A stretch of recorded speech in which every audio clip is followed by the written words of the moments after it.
Después el incidente de quema del pasado noche aliparte ng Flamingo Calarian, un quema también el ocurrí aliparte na JD Cruz Calle Candido na Tetuan, donde víctima un tienda de pan. Takusiya asigun pandesal Endrantes Aga el Baker desde Allen's Bake Shop na Calle Candido, donde bigla yaman leaking el LPG tank y por el miedo del Baker, Elia Corre, imbes apaga con el gauge del diila LPG. Es el cosa y relata el mismo dueño si Señor Arlan Digol, que bien triste con el pasado del su negosyo este día. Yan, cuando yan leak ba, yan, taranta sila kung elwan kay kira sila abri kung el oven.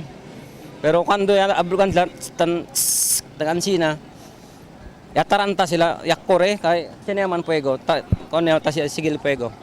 El cosa pa mas triste asigun, que es la kasigundo vez, ya que la biktima sila del quema. 7 del Marzo 21 lang este año, yaman umit también na quema el Dila Bakery aliparte ng Bualan.